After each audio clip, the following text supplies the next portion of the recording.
नमस्कार मंडळी, आज मी आलेलो आहे खेड तालुक्यातील पुणे नाशिक हायवेवरील इंडियन ॲग्रो इंडस्ट्रीज या शेतीविषयक अवजारे बनवणाऱ्या कंपनीला भेट द्यायला। सचिन बावडकर या शेतकरी पुत्राने इंजिनिअरिंग पूर्ण करून शेतकऱ्याच्या अडचणी आणि गरजा ओळखून 2020 साली ही कंपनी सुरू केली। आज महाराष्ट्रातील कानाकोपऱ्यातील शेतकरी त्यांनी बनवलेल्या अत्याधुनिक अशा कोळपणी खुरपणी डवरणी हे यंत्र विकत घेण्यासाठी रोज 300 ते 400च्या संख्येने गर्दी करत आहेत। आत्तापर्यंत शेतकऱ्यांनी त्यांच्याकडून 3 ते 4 हजार कोळपणी यंत्र त्याचबरोबर हजाराच्या वरती पॉवर टिलर विकत घेऊन त्यांच्या बैल, ट्रॅक्टर आणि मजूर यांसारख्या अडचणी सोडवल्या आहेत। त्यांच्याकडे कोळपणी यंत्र, पॉवर टिलर, पॉवर विडर त्याचबरोबर बाईक ट्रॉली अशी उपकरणे उपलब्ध आहेत। शेतकऱ्यांच्या आवश्यकतेनुसार यंत्रे बनवण्याची शेतकऱ्यांची प्रयोगशाळा हे त्यांचे ब्रीदवाक्य ते आज खऱ्या अर्थाने पूर्ण करत आहेत। नमस्कार सर। नमस्ते, स्वागत आहे तुमचं आपल्या फिटलॅब मराठी युट्यूब चॅनल मध्ये। तर सर्वप्रथम मला सांगा की हे शेतकरीविषयक प्रोडक्ट बनवायची ही आयडिया नेमकी तुम्हाला कुठून आली? आता मी एक शेतकरी पुत्र आहे। तर शेतकरी बांधवांचं जे काही कष्ट असते म्हणजे आता बऱ्याच ठिकाणी काय होतं की सीझन असतात, सीझन मध्ये वेळेवर आपल्याला मजूर मिळत नाहीत, कधी कधी पाऊस लागून राहतो। तर ह्या गोष्टी काय होतात, ज्या शेतकऱ्यांकडे बैल नाहीत तर त्यांना वेळेवर बैल मिळत नाहीत किंवा ज्यांच्याकडे ट्रॅक्टर असतात ते वेळेवर येत नाहीत। पेरणी सगळ्यांना सोबतच करायची असते, पण कधी कधी रान वापशावर आल्यानंतर वेळेवर ट्रॅक्टर मिळत नाही किंवा त्यावेळेस कोळपणीच्या वेळेस कोळपणी यंत्र मिळत नाहीत, बैल वेळेवर मिळत नाहीत किंवा मजूर मिळत नाहीत। तर ह्या सगळ्या गोष्टींवरती सोल्युशन म्हणून आपण एक इंजिनिअरिंग क्षेत्रात म्हणजे आपलं शिक्षण झालेलं आहे, शेतकरी बांधवांसाठी काहीतरी करायचंय त्या भावनेत आपण या ॲग्रो इंडस्ट्रीची स्थापना केली आणि ह्याच्यातून आपण हे नवनवीन प्रोडक्ट शेतकरी बांधवांसाठी या ठिकाणी बनवायचं ठरवलं आणि त्याच्यातून आपण हे बनवतो। ही नेमकी सुरुवात कुठून झाली आणि किती साली झाली? ओके, तर ह्याची जी सुरुवात आहे आता इंडियन ॲग्रो इंडस्ट्रीज या कंपनीची स्थापना 2020 ला आपण केलेली आहे। तर ह्याच्या आधी आम्ही ज्यावेळेस इंजिनिअरिंगला असायचो, डिप्लोमाला असायचो त्यावेळेस आम्ही शेती उपयोगी म्हणजे त्यावेळेस आपला प्रोजेक्ट बनवावा लागतात, तर त्यावेळेस आपण मग शेती उपयोगी जे काय यंत्रसामग्री आपल्याला जे बनवता येईल तर ते बनवण्याचा आपण प्रयत्न केला। याच्यामध्ये सर्वात मोठा हातभार म्हणजे माझे जे मोठे बंधू आहेत कृषीभूषण इंजिनियर अमोलदादा बावडकर, तर यांनी याची खास सुरुवात केली पहिली। तर त्यांच्या माध्यमातून नंतर आम्ही त्यांच्या पावलावर पाऊल ठेवून या सगळ्या गोष्टीमध्ये सुरुवात केल्या। सर्वप्रथम आम्ही बैलावरचं जे ऑटोमॅटिक पेरणी यंत्र, आता बैलावरचं आपण जे पहिलं चाड वगैरे असतं, चाड असते ते चाड्याच्या ऐवजी परत आपण जे मशिनरी आलं नाही का परत, तर आता जे धरती ॲग्रो इंजिनिअरिंगने जे पेरणी यंत्र बनवलंय ते पेरणी यंत्र आम्ही 2013 ला बनवलं होतं सुरुवातीला, जे बैलावरती ऑटोमॅटिक चालणार म्हणजे सेम अंतरावर बिया पडणार असं त्याला रोटर वगैरे बनवून ते डिझाईन आपण सुरुवातीला केलं होतं। त्याच्यानंतर आपण एक पॉवर टिलर विकसित केला, all in one power tiller म्हणून। तर त्या पॉवर टिलरच्या माध्यमातून ज्या शेतकऱ्यांना बैल घेणं शक्य नाहीये किंवा ज्यांच्याकडे ट्रॅक्टर नाहीये त्या दोन्हीचं कॉम्बिनेशन ज्यांना मध्ये साधता येते, ज्यांना आंतरमशागत करायची पण ज्यांच्याकडे बैल पण नाहीत आणि ट्रॅक्टर पण नाहीत, तर अशा लोकांसाठी आपण पॉवर टिलर बनवला होता, तो वाला पॉवर टिलर आहे। तर त्या पॉवर टिलरच्या माध्यमातून तुम्ही पेरणी, फवारणी, कोळपणी, तीनपणी, मोगडा, पास, सरी यंत्र, कोळपणी यंत्र, वखर, कुळव, रेजर जे काय म्हणजे शेतकरी बांधवांना आंतरमशागतीसाठी किंवा पेरणी, फवारणी, कोळपणी यासाठी जे गरजा आहेत त्यांच्या, तर त्या सर्व गरजा एकाच मशीन मधून पूर्ण करण्याचा आपण त्या पॉवर टिलरच्या माध्यमातून प्रयत्न केला। तर इथपासून आपली सुरुवात झाली। त्याच्यानंतर आपण कोळपणी यंत्र बनवलं 4 वर्षांपूर्वी। त्याच्यानंतर आपण बरेचसे म्हणजे पॉवर टिलर, पॉवर विडर यांचे अवजार, अटॅचमेंट हे सगळं आपण स्वतः आपल्या कंपनीमध्ये मॅन्युफॅक्चरिंग करत शेतकरी बांधवांना काय होतं, कंपन्या बनवतात किंवा काही लोक बाहेर इम्पोर्ट करतात, पण इथल्या शेतकऱ्यांच्या ज्या गरजा आहेत किंवा इथल्या जमिनीची जी प्रत आहे, काही ठिकाणी कडक जमिनीत, काही ठिकाणी हलक्या जमिनीत, प्रत्येक जमिनीत कशा चालतील असे मल्टीपर्पज अवजार आणि हेवी मजबूत ऍडजस्टेबल अवजार आपण आपल्या कंपनीमध्ये शेतकऱ्यांच्या गरजेनुसार बनवून देतो, कारण ही शेतकऱ्यांची प्रयोगशाळा जिथं शेतकरी बांधव जसं सांगतील तसं आपण त्यांना कन्वर्ट करून बनवून देतो डायरेक्ट। ओके, म्हणजे असं तुमचं असं फिक्स नाहीये की हे आमचं प्रोडक्ट, आपले स्टँडर्डाइज प्रोडक्ट तर असे आहेत जे आपण एवढे त्याला म्हणजे फ्लेक्झिबल बनवलेत म्हणजे ऍडजस्टेबल, मल्टीपर्पज, जेणेकरून कुठल्याही भागातला शेतकरी जरी आला तरी त्याला आपण तसे ऍडजस्टेबल प्रोडक्ट आहेत की जे त्यांच्या पिकांमध्ये तुम्ही म्हणजे चाकांमधलं अंतर असेल, आता काही भागात पेरणीची पद्धत वेगळी असते, कुठं आता पुण्याकडे जर बघितलं तुम्ही तर 9, 10, 12 इंचाने पेरणी करतात, सातारा भागात 12-13 इंचाने करतात, सांगली भागात 15 इंच, तुम्ही विदर्भ साईडला जाल तर 18, 19, 20, 22 इंचापर्यंत पेरणी करतात। तर प्रत्येक भागात ही जी पेरणीची पद्धत वेगळी किंवा पिकं वेगळी आहेत, तर आपण मशीन जे असं बनवलंय की जे सगळ्या पिकांमध्ये तुम्हाला सुटेबल होईल नाही का, म्हणजे कोळपणीसाठी असेल किंवा पेरणीसाठी असेल किंवा बाकी जे काय तुम्हाला आंतरमाशाची कामे करायचे त्याच्यामध्ये आपण म्हणजे ऍडजस्टमेंट केले, त्याच्यामध्ये चाकाचे ऍडजस्टमेंट असेल किंवा पाठीमागे अवजारांचे ऍडजस्टमेंट असेल। पण ह्याच्या व्यतिरिक्त जर कुठल्या शेतकरी बांधवाला, तर शेतकरी पण काय स्वतःमध्येच एक इंजिनियर असतो, आपण जरी मशीन त्यांना आता आपण 5-6 अटॅचमेंट लावून दिले त्याच्या 8-10 अटॅचमेंट कशा करायचं अजून ते पुढे बघतात, त्यांच्याकडनं पण आपलं काही सजेशन भेटतात, त्याचा पण वापर आपण या ठिकाणी इनोव्हेशन मध्ये करत असतो. तर ते म्हणलं की म्हणजे कस्टमाइज ज्या शेतकऱ्यांना जसं पाहिजे तसं पण आपण या ठिकाणी बनवून देतो. म्हणजे आपण जो प्रोडक्ट बनवला त्याच्या व्यतिरिक्त जर एखाद्याला एक्स्ट्रा ऑर्डिनरी अजून त्याच्यामध्ये काय पाहिजे असेल ते पण आपण कस्टमाइज करून देतो, कारण आपलं ओन मॅन्युफॅक्चरिंग आहे. आपण त्याच्यामध्ये ज्यांना जसं पाहिजे तसं आपण करून देतो डायरेक्टली. तुमचा बेस्ट प्रोडक्ट कुठला आहे सध्याचा? आता आमचं हे कोळपणी यंत्र आहे. आता सध्या म्हणजे सोयाबीन, ज्वारी, हरभरा, उडीद, मूग, मका, गहू, बाजरी ही जी काही पिकं आहेत सध्या, कापूस असेल, तूर असेल, तर ह्या पिकांमध्ये काय आहे की हे सीजनल पीक आहेत आणि मोस्टली कर्नाटक असेल, मध्य प्रदेश, राजस्थान आणि महाराष्ट्राचा म्हणजे धाराशिव असेल, छत्रपती संभाजीनगर असेल, लातूर असेल किंवा बुलढाणा, यवतमाळ, वाशिम वगैरे हे जे काही म्हणजे धुळे वगैरे हे जे जिल्हे आपले ह्या भागात मोस्टली म्हणजे 99% तुम्हाला सोयाबीन दिसेल. सोयाबीन, कापूस, तूर, तर हे जे पीक आहेत त्या पिकांमध्ये काय होतं की कोळपणी डवरणी ह्या शेतकऱ्यांचा म्हणजे मजुरी आणि मजुरी खर्च, मजूर वेळेवर न भेटणं आणि मजुरी खर्च, या दोन्ही गोष्टी शेतकऱ्यांना एकतर वेळेवर भेटत नाही, ज्यांच्याकडे पैसा आहे त्यांना मजूर मिळत नाही आणि काही काहींना मजूर परवडत नाहीत. तर ह्या गोष्टीवरती आपण हे सोल्युशन म्हणून हे इंजिनवर चालणारे ऑटोमॅटिक कोळपणी डवरणी यंत्र बनवले आपण. तर ह्या कोळपणी यंत्राच्या माध्यमातून तुम्ही साधारणतः 2 तासात 1 एकर रानाची कोळपणी डवरणी करू शकता. त्याच्या चाकातलं अंतर ऍडजस्टेबल असतं, पासातलं अंतर ऍडजस्टेबल असतं. तुम्हाला लाईव्ह डेमो मध्ये आपण समोर दाखवूया डेमो करून. तर ह्या गोष्टीने काय होतं की जर तुमचं 10 मजुरांचं काम दिवसभरात ही मशीन एकाच माणसाच्या साहाय्याने जर करत असेल 2-4 तासात, तर हे एकदम तुम्हाला बेनिफिशियल आहे. तुमचा मजुरी खर्च पण वाचतो, वेळ वाचतो. आणि या सगळ्या गोष्टी म्हणजे काय होतं, शेतकऱ्यांना काय होतं कधी कधी काही लोकांकडे पैसे असतात, सगळं असते, पण मजूर वेळेवर भेटत नाही. आणि कधी वापसा झाला त्यावेळेस जर आपण कोळपणी नाही केली तर कधी कधी पाऊस लागून राहतोय, नाही काढता आलं तर मग तुम्हाला पिकांना ॲव्हरेज भेटत नाही. म्हणजे शेतकऱ्यांना ऑलरेडी कसं असतं, एकतर नॅचरल डिझास्टर जे काही नैसर्गिक संकट असतं त्याला पण सामोरं जावं लागतं आणि जे पीक आलंय ते त्यांच्या हातात येईपर्यंत त्याची गॅरंटी राहत नाही. आणि वेळच्या वेळी सगळ्या गोष्टी झाल्या पाहिजे. तर म्हणजे वेळेला किती महत्व आहे शेतकऱ्याला म्हणजे चांगलं माहिती आहे की सगळ्या गोष्टी असून जर निसर्गानं साथ नाही दिली तर पीक पूर्ण फेल जाते. 3-4 महिने पण जातात, फेल जाते, पण शेतकरी त्या गोष्टीला रिग्रेट होत नाही, परत दरवर्षी त्याच जोमानं म्हणजे नवीन लागतं. पण या सगळ्या गोष्टीला जर तुमच्याकडे हे मशनरी वगैरे असतील, कारण आजकाल कसं होतंय मशनरी पाहिजे, जरी तुम्ही आता लेबर जरी लावला तर पहिले हात कोळपे असायचे, आता हात कोळपे स्वतः मालक चालवते पण लेबर चालवत नाही. म्हणजे ही वस्तुस्थिती लेबर म्हणजे मालक स्वतः चालवू शकतो कारण त्याला करणंच भाग आहे. पण ज्यावेळेस तुमचं हे असेल म्हणजे गडी ज्यावेळेस आपण लावतो किंवा मजूर लावतो तर त्यांना त्या गोष्टी शक्य होत नाहीत की म्हणजे हाताने कोळपणार नाही. त्यांना काय पाहिजे,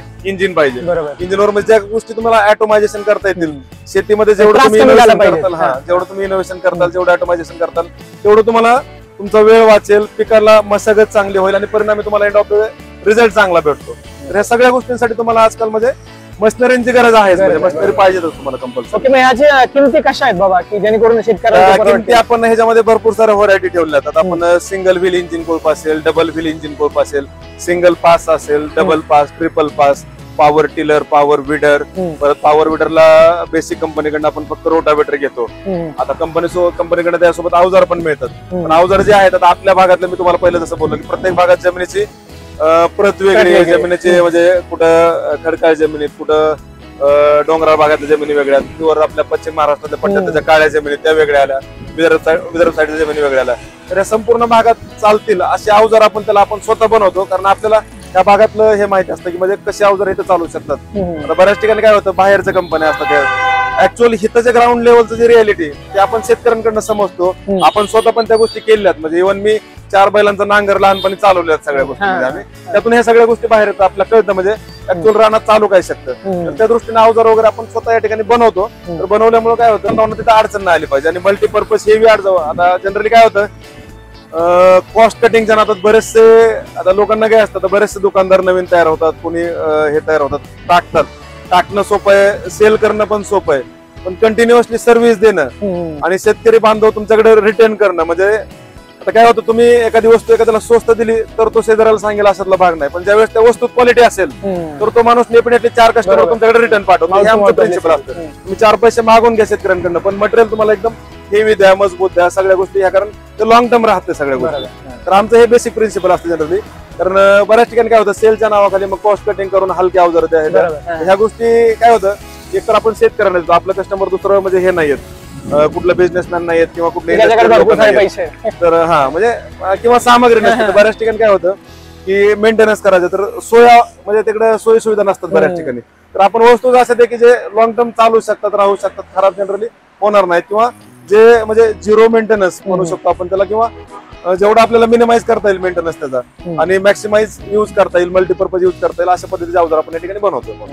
कोणत्या कोणत्या प्रकारचे तुमच्याकडे सध्या म्हणजे प्रोडक्ट अवेलेबल आहे? आता माझ्याकडे आम्ही जो बनवलेला आहे तो all in one Indian power tiller mini tractor, तो एक आहे जो मल्टीपर्पज चालतो. त्याला आपण पेरणी, फवारणी, कोळपणी, 3 फणी मोगडा, 5 सरी यंत्र हे अवजार त्याला आपण देतो.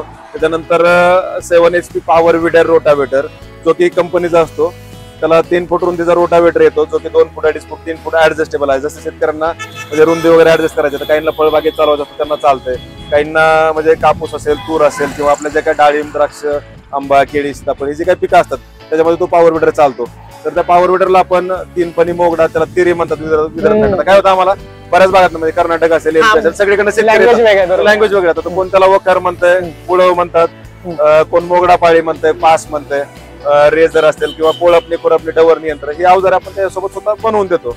तर त्या अवजाराच्या माध्यमातून काय होतं, तुम्हाला मशीन तुम्ही एकच घेता पण अवजार जास्त असल्यामुळे तुम्ही कापूस, तूर वखरणी करू शकता किंवा सोयाबीन, ज्वारी, हरभरा, उडीद, मूग, मका, गहू, बाजरी या पिकांची कोळपणी, खुरपणी, डवरणी करू शकता. ऊसातले अंतर मशागत करू शकता, बागेतले अंतर मशागत करू शकता किंवा छोटस रेझर असतं त्याला रेझरनं भर चढू शकता. आणि विशेष म्हणजे अवजार तुमच्या गरजेप्रमाणे ऍडजस्टेबल आहेत किंवा जरी शेतकऱ्यांना त्यांच्याप्रमाणे कस्टमाइज पाहिजे असतील तसं पण आपण त्या ठिकाणी बनवून देतो. तर हे झालं पॉवर विडर, पॉवर टिलर. त्याच्यानंतर कोळपणी यंत्र आपल्याला हे जे कोळपणी यंत्र येतं ह्याला कसं आहे आपण म्हणजे 3 फणी कोळपणी यंत्र म्हणतो आपण त्याला. इंडियन ॲग्रोचे ऑटोमॅटिक कोळपणी, खुरपणी, डवरणी यंत्र किंवा इंजिन कोळपे. तर ह्याच्या माध्यमातून तुम्ही सोयाबीन असेल, मका, ज्वारी, बाजरी, हरभरा, उडीद, मूग, गहू या पिकांची कोळपणी, खुरपणी, डवरणी करू शकता. त्याला आपण जनरली काय केलं आता पहिलं एक सिंगल कोळप असायचं हात कोळप, तर त्याला आपण काय केलंय की एकाच मशीनला आपण 3 कोळपे दिलेत पाठीमागं. त्याच्यामुळे तुमचा वेळ वाचतो. आता बैलाचं कोळप तुम्हाला माहित असेल, पहिला जुने लोक काय करायचे, बैलाला आपण दांड बनतो मोठं दांड, जनरली एक 5-6 फुटाची शिवळ असते पण त्याच्याऐवजी 8-10 फुटाचं दांड टाकून रुंदवतात ते आणि 4-5-6 शेतकरी माग कोळपे धरून चालतात समजा कोळपणीसाठी, जे ट्रॅडिशनल मेथड होती. तर त्याच्याऐवजी आपण काय केलं, एकच माणूस ऍट अ टाइम 3 कोळपे एकाच मशीनला जोडून सोबत कोळपतोय. म्हणजे तुमचा बैलांचा खर्च वाचतोय, तुमचं 5-6 जे माणसं तुम्हाला कोळपणीसाठी लागणार आहेत ते तुमचे वाचणार आणि 2 तासात 1 एकर जर तुम्ही कोळपणी, खुरपणी, डवरणी या मशीन होत असेल तर त्यासाठी तुम्हाला फक्त 100 रुपयाचं पेट्रोल लागतं. म्हणजे तुम्ही दिवसभरात तुम्ही 2 तासात 1 एकर म्हणलं नाही म्हणजे तुम्ही 8 तास चालवतो 4 ते 5 एकरापर्यंत तुम्ही कोळपणी, खुरपणी करू शकता मशीननं. तर त्यावेळेस तुम्ही सेट होता, सुरुवातीला तुम्हाला थोडाफार वेळ लागेल पण नंतर तुम्ही 1-1.5 तासात पण 1 एकरची कोळपणी करू शकता. त्यामुळे तुमच्या चालवण्यावरती आहे, त्याला स्पीड वगैरे दिलेलं असतं. पाठीमागच्या पासांमधलं अंतर तुम्ही ऍडजस्ट करू शकता. तुमची जशी पेरणी असेल 9 12, 15, 18, 20, 22, 24 इंची सोयाबीन असेल किंवा कुठल्याही पिकाची तर त्याच्यामध्ये ते ऍडजस्टेबल आहे. कापूस, तूर वखरणीसाठी पण तुम्ही त्याचा वापर करू शकता. असं म्हणजे मल्टीपर्पज यूज करता येईल त्या पद्धतीने तुम्ही त्याला करू शकता. तर ते कोळपणी यंत्र झालं, ते 3 पासवाले कोळपणी यंत्र. त्याच्यानंतर आपण सिंगल व्हील इंजिन कोळपे एक बनवलंय. तर सिंगल व्हील इंजिन कोळपे जे आहे तर त्याचा वापर तुम्ही जे आपले उंच पिकं असतात समजा ज्वारी, बाजरी, मका त्या पिकांमध्ये आपण जे 3 पासवालं कोळपणी यंत्र बनवलंय त्यांना आपण फक्त 2 कोळपण्या करू शकतो. त्याला हाईटचं लिमिटेशन आहे आणि मोस्टली 99% शेतकरी ह्या पिकांमध्ये 2च कोळपणी करतात. करत नाही. ज्यावेळेस तुम्हाला 3री कोळपणी करायची गरज पडते तर त्यावेळेस आपण सिंगल व्हील कोळपणी यंत्र बनवलंय जे की तुमचं म्हणजे कोबी असेल, फ्लॉवर असेल किंवा मका, बाजरी आणि ज्वारी हे उंच पिकं आणि छोट्या पिकांमध्ये ते करत असते. पण ज्यावेळेस उंच पिकांमध्ये तुम्हाला 3री कोळपणी करायची गरज पडते त्यावेळेस तुम्ही ते सिंगल व्हील कोळपणी यंत्र वापरू शकता. त्याच्यानंतर आपला चौथा प्रोडक्ट जो आहे तो आता हे यावर्षी आम्ही इनोव्हेशन केलं बाईक ट्रॉलीचं. तर आता शेतकरी बांधव काय करतात, बऱ्याच ठिकाणी काय होतं प्रत्येकाला म्हणजे कुठलं मटेरियल वगैरे ने खत बी बियाणं ज्यावेळेस तुम्हाला शेतात न्यायचंय किंवा शेतातून मजूर आणायचे, न्यायचे, गावात सोडायचे, पालेभाज्या वगैरे जे काही तुमच्या असतील म्हणजे सगळ्या कामांसाठी तुम्ही शेतीमध्ये त्या बाईक ट्रॉलीचा वापर करू शकता. त्याच्यामध्ये बाईक ट्रॉलीचं नॉर्मली एक 65,000 पर्यंत वगैरे देतो आपण. आता त्याच्यामध्ये ट्रॅक्टर आपण ते 4-5-6 लाखापर्यंत हे तुमचं एकदम त्याच्याऐवजी बेसिक काम आता काय शेतकऱ्यांना दूध डेअरीला घालावं लागतं, खुराक वगैरे घेऊन यायचंय, चारा घेऊन यायचा किंवा मजूर ने आण करायचे, खत बी बियाणं न्यायचे आणायचे किंवा भाजीपाला वगैरे मार्केट न्यायचा, सर्व गोष्टींसाठी तुम्ही बाईक ट्रॉली वापरू शकता. आपण याच्यात नॉर्मली काय करतो 100 cc वरच्या ज्या पण गाड्या असतील त्या गाड्या नॉर्मली ह्याच्यात बनवायला घेतो. मग ते तुमचे कुठल्याही कंपनीची नवी असो किंवा जुनी असो, स्प्लेंडर, पॅशन, डिलक्स कुठल्या कंपनीची बाईक जरी असली तरी आपण त्या ठिकाणी घेतो.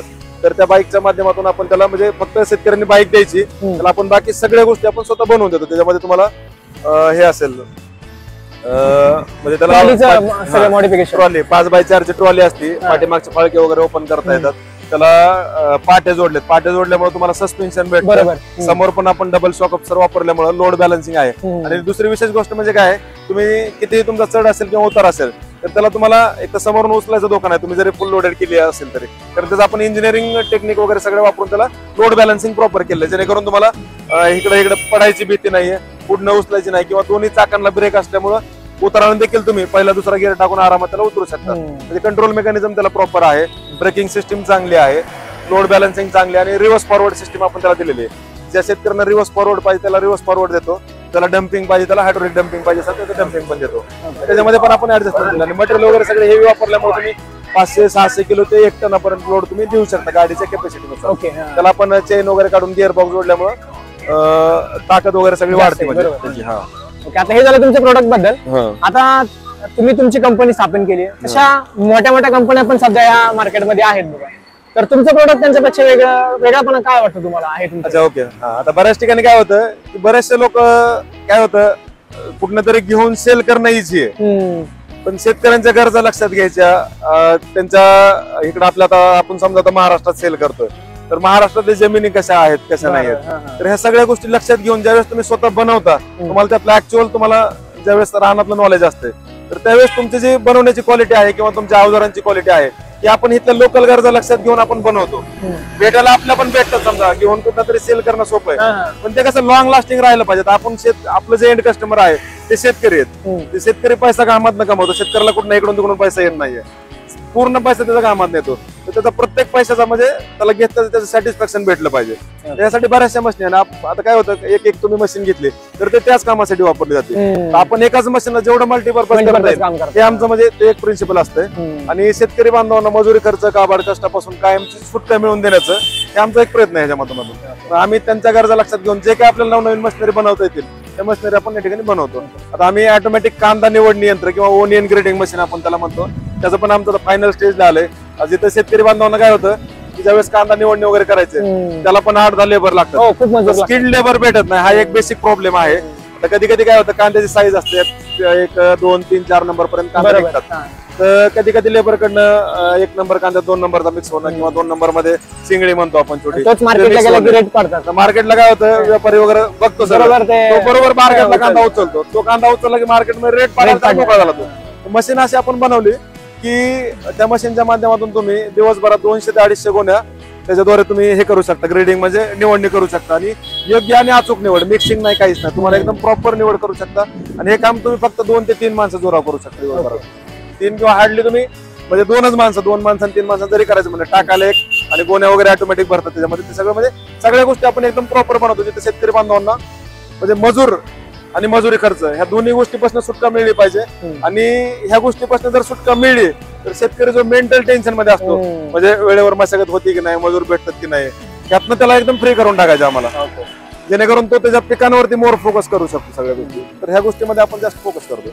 हे जे तुम्ही सगळे प्रोडक्ट बनवता हे तुम्ही स्वतःच बनवताय का फक्त रॉ मटेरियल असं बाहेर निघून म्हणजे कशा प्रकारे? नाही, हे सगळं आपण स्टील घेतल्यापासून पूर्ण मॅन्युफॅक्चरिंग आपण करतोय सगळं. सुरुवात तुमची अशीच झाली? सुरुवात आम्ही एकदम म्हणजे नवीन आपण एक मशीन आम्ही ऍट अ टाइम बनवत गेलो. पहिला पॉवर टिलर बनवला, पॉवर टिलरला पण सुरुवातीला सगळं मटेरियल आणून वगैरे बनवत गेलो सुरुवातीला. परत म्हणजे आणि आपल्या इथे सगळ्यात महत्वाची गोष्ट म्हणजे कसं आता बऱ्याच ठिकाणी काय होतं काचचे ऑफिस असतात, शोरूम असतात, शेतकऱ्यांना प्रॅक्टिकल डेमो कोण दाखवत नाही की चालतं कसं. आता आपल्याकडे काय होतं दिवसभरात कधी कधी 300-400 शेतकरी येतात, पण शेतकरी बांधवांना माझे डेमोचे मुलं असतात, ऑफिस मधले मुलं असतात, सगळेजण माहिती प्रॉपर सांगतात आणि पहिले त्याला डेमो हे चालवून दाखवतात, नंतर त्यांना चालवायला देतात. चालवल्यानंतर शंका काय ते विचारतात. आणि म्हणजे काय होतं बऱ्याच ठिकाणी आता मी सांगण्यापेक्षा किंवा तुम्ही ऐकण्यापेक्षा किंवा तुम्ही बघण्यापेक्षा ज्यावेळेस तुम्ही स्वतः मशीन चालवता डेमो ऍक्च्युअल तुम्ही ज्यावेळेस डेमो चालवता त्यावेळेस ज्या काही शंका असतात शेतकरी बांधवांच्या म्हणजे काय रानात ओढतंय की नाही, ह्या रानात कसं चालतंय, कोळपणी कसं करू शकतं, हे करतो, ज्यावेळेस ते चालवतात ना त्यावेळेस 80 ते 90% प्रश्न त्यांचे तिथं सॉर्ट आउट होतात. जे काही बेसिक राहतात ते मग नंतर आपण त्याला कन्सल्ट करून हे सांगतो म्हणजे किंवा त्यांचा कस्टमाइज त्यांना जसं पाहिजे त्याच्यामधून होतं. हा सगळ्यात महत्वाचा फॅक्टर. बरेच जण काय होतात किंवा डेमो कोणाच दाखवत नाही, फक्त सेल आउट करतात किंवा कुठला तरी व्हिडिओ. पण शेतकरी आता आमच्याकडे काय होतं विदर्भ असेल किंवा संपूर्ण महाराष्ट्र असेल, आपला धाराशिव असेल, संभाजीनगर किंवा नागपूर साईड, तसेच MP, राजस्थान, कर्नाटक ह्या भागातून माणसं येतात. एवढ्या लांबून जर माणूस इथे यायचं म्हटलं तर त्यांना इथं डेमॉन्स्ट्रेशन बघायला भेटलं पाहिजे स्वतः. कारण ते काय खूप लांब आले, आपण इथं मशिनरी नाहीये किंवा डेमो नाहीये शेतकऱ्यांना काय होतं, शेतकरी वर्ग आपला बघून ज्यावेळेस स्वतः चालवतो ना त्यावेळेस कॉन्फिडन्स तयार होतो की याला मशीन कसे काम करू शकते. आपण सांगणं किंवा त्यांनी बघण्यापेक्षा ज्यावेळेस स्वतः चालवलं त्यावेळेस म्हणजे तो कॉन्फिडन्स एकदम बेटर आहे. तिथं ते डिसाईड होतं त्यांना मशीन चालू शकते नाही चालू शकते, खरेदी करायचे नाही करायचे. म्हणजे नंतर लोकांना कसं होतं घेतली नंतर आपल्याला कशी चालवायची कशी नाही, तर आमच्याकडे डायरेक्ट डेमॉन्स्ट्रेशन असतं. त्यामुळे शेतकरी बांधवांना पूर्ण मध्ये गोष्टी क्लिअर होऊन जातात. आतापर्यंत तुम्ही किती प्रोडक्ट विकलेत, म्हणजे कोणत्या प्रकारचे किती प्रोडक्ट? पॉवर टिलर वगैरे आपण जवळजवळ 500 ते 1000च्या दरम्यान सेल आउट केले असतील. कोळप नियंत्र आम्ही जवळजवळ 3 ते 4000 पीस आतापर्यंत सेल केले, जे की शेतकरी बांधवांना गरजेचे आहेत. आणि अजून खूप साऱ्या शेतकऱ्यांना म्हणजे ते पाहिजेत, तर वेळेवर आम्हाला कधी कधी देणं होतं. हा जो स्टॉक आपण बघताय हा स्टॉक पण आता कधी शेतकरी एवढे येतात कधी कधी की पॉसिबल होत नाही गोष्टी, वेटिंग वगैरे थांबावं लागतं, ह्या गोष्टी होतात. पण आम्ही आता ह्या वर्षी प्रयत्न केला की म्हणजे आला शेतकरी लगेच मशीन केलं पाहिजे, कारण कोळपणीला एक ठराविक टायमिंग राहतो, टायमिंग मध्येच ते गोष्टी व्हायला पाहिजे, डिले व्हायला नाही पाहिजे. ते आपण टीम वगैरे वर्करची मोठी लावून हे सगळ्या गोष्टी आपण कव्हर केल्यात. म्हणजे डिले नाही झाला पाहिजे मशीन भेटायला वगैरे. म्हणजे आता हे तुमचं एकच ऑफिस आहे का आणखी कुठं दुसरीकडे आहे? आता हे आमचं Indian agro industry Chakan Pune, हे चाकण पुणे नाशिक हायवेवर संतोष नगर बाम ह्या ठिकाणी आपली एक कंपनी. हीच कंपनी आपली पहिली मोशीला होती, पण तिथं आम्हाला जागेचं वगैरे शॉर्टेज व्हायला लागलं, त्यामुळे आपण शिफ्ट करून आता एक 5-6 महिन्यांपूर्वी आम्ही इथे शिफ्ट झालो. तिथं आम्ही 4 ते 4.5 वर्ष आपण तिथं काम केलं. आणि आमची दुसरी एक ब्रँच आहे किसान फोर्स ॲग्रो मॉल सोलापूर, आपल्या सोलापूर पुणे हायवेवर सावळेश्वर टोल नाक्याजवळ एक आहे आणि सोलापूर मार्केट यार्ड समोर एक आहे. तर तिथं आपल्या 2 ब्रँचेस आहेत आणि इकडे एक आहे. तुम्हाला हे आता समजा शेतकऱ्यांना जर एखादं प्रोडक्ट घ्यायचं असेल, त्यांना शक्य नसेल इथे येणं, तर तुम्ही ऑनलाईन पण आहात का फक्त ऑफलाईन? नाही, ऑनलाईन पण. आता आपलं युट्यूब असेल किंवा गुगल वरती असेल किंवा इंस्टाग्राम असेल, जेवढे पण सोशल मीडियाचे जे काही आपले प्लॅटफॉर्म आहेत त्याच्यावरती आपलं सगळ्या शेतकऱ्यांना फक्त इंडियन ॲग्रो टाकलं की आपले सगळे प्रोडक्ट त्यांना अवेलेबल भेटतील तिथं. तर ते ऑनलाईन पण बुकिंग करू शकतात, कॉलद्वारे पण त्यांना पूर्ण माहिती मिळते, व्हॉट्सअपद्वारे पण पूर्ण माहिती मिळते, की आजकाल सर्वजण वापरतात. आणि बघितल्यानंतर सगळ्या गोष्टी कळतात. आपण त्यांना प्रॅक्टिकल शेतातले डेमो कसे चालतात, तिथं आपण फील्ड मधले डेमो असतात, इथले लाईव्ह समोरचे डेमो असतात, शेतकऱ्यांचे अनुभव असतात, ह्या सगळ्या गोष्टी त्यांना आपण व्हॉट्सअपद्वारे शेअर करतो, जेणेकरून त्यांना शंका कुठली राहत नाहीये. किंवा ज्यांना काही शंका असेल ते फोनवर विचारतात की आमचं असं असं आम्हाला, आता तुम्ही हे मशीन असं दिलंय पण आम्हाला ह्याच्यामध्ये हे पास एवढी पाहिजे, ते पास तेवढी पाहिजे, आमची पेरणी असेल, तर आपण ते कस्टमाइज करून देतो जनरली. असं आहे. ह्या व्यवसायामध्ये तुम्हाला अडचण काय वाटते प्रामुख्याने, किंवा तुम्ही आता फेस केली आहे किंवा फेस करू शकताय भविष्यामध्ये? अडचण तर अशी नाही. ह्या गोष्टी म्हणजे शेती किंवा ऍग्रिकल्चर ही अशी फील्ड आहे त्याच्यामध्ये अजून खूप काम करण्याची गरज आहे. म्हणजे बऱ्याचशा गोष्टी आपल्या डेव्हलप झाल्यात, पण ह्याच्यामध्ये काय मशिनरी आपल्या जेवढं तुम्ही ऍड करताल तेवढं शेतकऱ्यांना फायदा होणार आहे, त्यांचा वेळ वाचणार आहे, कष्ट वाचणार आहेत आणि फायदा होणार आहे सगळ्या गोष्टींचा. तर ह्या गोष्टी लक्षात घेऊन आम्हाला मोर प्रोडक्शन करायचे. पण विषय काय होता बऱ्याच ठिकाणी ज्यावेळेस आपण इनोव्हेशन करतो सुरुवातीला, तर आमचं एक असं बेसिक स्ट्रॅटेजी असते की तुम्ही इथं 1000 वेळा तोडा जोडा, पण ज्यावेळेस मशीन फायनलाइज करताय, ज्यावेळेस तुम्ही ऍड करताय किंवा फायनल टाकताय, त्याच्या आधी तुमच्या सगळ्या गोष्टी फुल प्रूफ व्हायला पाहिजे. त्या गोष्टी जर काळजी नाही घेतली तर कधी कधी तुम्हाला अडचणी येऊ शकतात. आणि त्याच्यामध्ये कसं असतं जनरली आम्ही इथं खूप सारा ट्रायल करतो, फील्डमध्ये ट्रायल करतो, सगळ्या गोष्टी ट्रायल केल्यानंतरच ते प्रोडक्ट मार्केटमध्ये आणतो. त्याच्यामध्ये पण काही शेतकऱ्यांना जर कधी कधी त्याच्यामध्ये काही सजेशन वाटले, हे वाटले, तर हे कसं असतं आपण आपल्या पद्धतीने करतो, पण ज्यावेळेस चालवणार आहे हे आहे त्यांचं जे काही सजेशन आहे त्याला आपण तसं त्याच्यामध्ये अपडेशन पण करत असतो. म्हणजे त्याच्यामुळे अडचणी काही येत नाही, कारण बेसिक आपण काय होतं खूप सारं आमचं बरंचसं लेबर वगैरे सगळं आम्ही म्हणजे पोर वगैरे सगळं रिटर्न करतो बऱ्यापैकी. म्हणजे ज्यावेळेस तुम्ही वर्करला पण चांगली म्हणजे वागणूक द्याल, त्यांना घरच्यासारखं ट्रीट कराल, ते लॉंग टर्म रिटर्न राहतात. प्रत्येक वेळेस तुम्हाला वर्कर चेंज व्हायची गरज पडत नाही. त्या पोरांचं सजेशन असतं. कधी कधी शेतकरी ह्यांनाच पण सांगतात बाबा हे असं नाही, असं पाहिजे. मग ते जसं प्रत्येक गोष्ट आपण कॅरी करून नोट डाऊन करून त्याच्यामध्ये अपडेशन करायचा प्रयत्न करतो. त्यामुळे जास्त गोष्टी असं मेजर प्रॉब्लेम येत नाहीत आपला. तर आपण जेवढं काही इनोव्हेशन करतो, बाहेर गोष्टी बघतो, ते आपण इथं बनवायचा प्रयत्न करतो. आता लास्ट प्रश्न विचारेल, शेतकरी मुलांना आणि शेतकऱ्यांना काय तुम्ही सांगाल बिझनेस बद्दल म्हणा किंवा भविष्याबद्दल काय सांगाल, काय वाटतं? तर शेती एक अशी फील्ड आहे ज्याच्याबद्दल आपण एक गोष्ट म्हणू शकतो. आजकालचा ज्वलन प्रश्न तुम्हाला सांगतो की बाबा सगळ्यात महत्त्वाचा शेतकरी मुलांचा लग्नाचा विषय. तर लग्नाच्या विषयाला असं कसं आता एक थोडे दिवस जर गेले अजून तर शेती एवढी किंमत कशालाच राहणार नाही इन फ्युचर. फक्त काय की कॉन्फिडन्स पाहिजे. आजकाल आता बरेचसे आता पुण्यात जे जॉब करतात, माझे इंजिनिअरिंगचे बरेचसे मित्र आहेत किंवा जे जॉब करतात, इकडली रियालिटी फक्त ह्यांना माहिती आहे. गावाकडे लोकांना फक्त पुणे पाहिजे किंवा जॉब पाहिजे. पण जॉब आल्यानंतर जे आपल्याला काय मॅटर करतं, सॅटिस्फॅक्शन किती तुम्हाला जॉब मध्ये, सॅटिस्फॅक्शन किती, सॅटिस्फॅक्शन तुम्हाला शेतीमध्ये भेटू शकतं. फक्त काय आहे की तुम्ही तेवढं कॉन्फिडेंटली तिथे गेलं पाहिजे. आता आपण रविराज साबळेंचं एक एक्झाम्पल मला खूप आवडलं. म्हणजे ते ड्रॅगन फ्रूटची एक शेती करतात.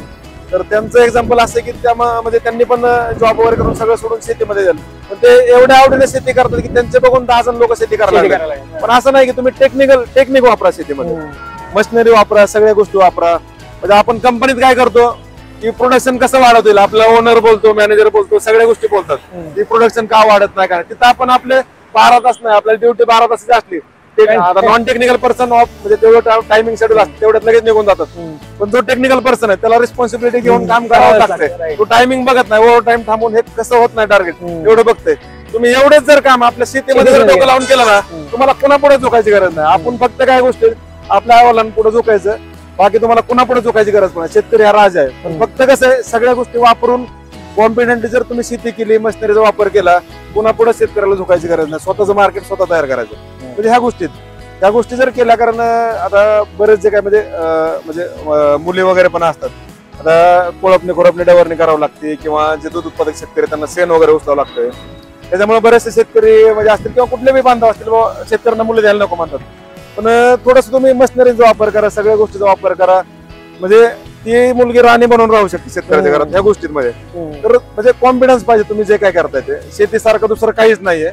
कारण बाकी तुम्ही जिथे दुसऱ्या तिथे चाकरी करताय किंवा नोकरी करताय, त्याच्यामध्ये तुम्हाला सॅटिस्फॅक्शन किती आणि पैसा किती.